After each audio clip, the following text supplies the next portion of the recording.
Hi friends, welcome back to Teja Reddy YouTube channel. Friends, ನಾನಿವತ್ತು ಕೊಬ್ಬರಿ ಚಟ್ನಿ ಮಾಡೋದು ಹೇಗೆ ಅಂತ ತೋರಿಸ್ತಾ ಇದ್ದೀನಿ. ಇದಕ್ಕೆ ಬೇಕಾಗಿರೋ ಪದಾರ್ಥಗಳಿವು. ಈಗ ಅದನ್ನ ಯಾವ ಥರ ಮಾಡೋದು ಅಂತ ನೋಡೋಣ ಬನ್ನಿ. ಗ್ಯಾಸ್ ಮೇಲೆ ಒಂದು ಬಾಣಲಿ ಇಟ್ಕೊಂಡಿದ್ದೀನಿ.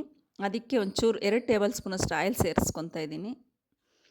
ಆಯಿಲ್ ಹಾಕ್ಕೊಂಡು ಇದಕ್ಕೊಂದು ಅರ್ಧ ಟೀ ಸ್ಪೂನ್ ಜೀರಿಗೆ ಸೇರಿಸ್ಕೊತಾ ಇದ್ದೀನಿ. ಹಸಿಮೆಣ್ಸಿನ್ಕಾಯಿ ಖಾರಕ್ಕೆ ಸರಿ ಹೋಗೋಷ್ಟು ಹಸಿಮೆಣ್ಸಿನ್ಕಾಯಿ, ಟೊಮೊಟೊ ಹಾಕಿದ್ದೀನಿ. ಇದೊಂದು ನಿಮಿಷ ಬೇಯಿಸ್ಕೊಂಡು ಇದರ ಜೊತೆಗೆ ಈರುಳ್ಳಿ, ಬೆಳ್ಳುಳ್ಳಿ ಸೇರಿಸ್ಕೋಬೇಕು. ನಾನು ಈರುಳ್ಳಿ ಒಂದು ಗಡ್ಡೆ ಈರುಳ್ಳಿ ದೊಡ್ಡ ಸೈಜ್ದು ಒಂದು ಕಟ್ ಮಾಡಿ ಇಟ್ಕೊಂಡಿದ್ದೆ.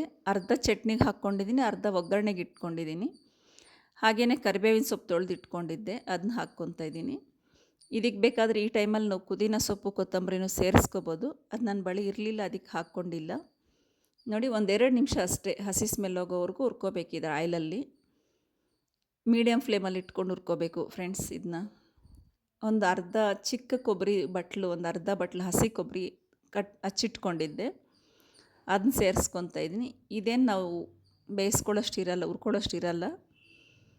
ಇದು ಆ ಬಿಸಿಯಲ್ಲಿ ಬಿಸಿಯಲ್ಲಿ ಈ ಟೊಮೊಟೊ ಇವೆಲ್ಲ ರೋಸ್ಟ್ ಆಗಿದೆಯಲ್ಲ, ಆ ಬಿಸಿಯಲ್ಲಿ ಒಂಚೂರು ಮೆತ್ತಗಾದರೆ ಸಾಕು. ಅದು ನಾವು ಪ್ಲೇಟ್ ಮುಚ್ಚಿಟ್ಕೊಂಡಿದ್ದೀನಿ, ಆ ಬಿಸಿಯಲ್ಲೇ ತಣ್ಣಗಾಗಲಿ ಅಂತ, ಬಿಸಿಯಲ್ಲೇ ಮೆತ್ತಗಾಗಲಿ ಅಂತ. ಆಮೇಲೆ ಇದನ್ನ ತೆಗೆದು ನಾವು ಮಿಕ್ಸಿಗೆ ಹಾಕ್ಕೊಂಡ್ರೆ ಸರಿ. ಇದು ಇನ್ನೂ ಈಸಿ ಮೆಥಡಲ್ಲ, ಅಂದರೆ ನಾನು ಇವಾಗ ಯಾವ ಐಟಮ್ಸ್ ಹುರ್ಕೊಂಡೋ ಅವೇನು ಹುರ್ಕೊಂದಿರ ಹಾಗೇ ಮಿಕ್ಸಿ ಜಾರ್ಗೆ ಹಾಕ್ಕೊಂಬಿಡ್ಬೋದು ಫ್ರೆಂಡ್ಸ್. ಮಿಕ್ಸಿಗೆ ಹಾಕ್ಕೊಂಡು ಒಗ್ಗರಣೆ ಕೊಟ್ಕೊಂಡ್ರೆ ಅದು ಚಟ್ನಿ ರೆಡಿ ಆಗುತ್ತೆ.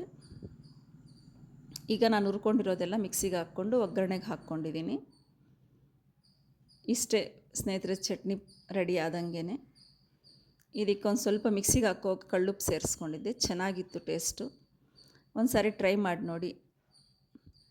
ನನ್ನ ಚಾನಲ್ ಸಬ್ಸ್ಕ್ರೈಬ್ ಮಾಡಿ, ವಿಡಿಯೋ ಕೊನೆವರೆಗೂ ಕೂಡ ನೋಡಿ. ನಿಮ್ಗೆ ಇಷ್ಟ ಆದರೆ ಲೈಕ್ ಮಾಡಿ, ಶೇರ್ ಮಾಡಿ, ಸಬ್ಸ್ಕ್ರೈಬ್ ಮಾಡಿ.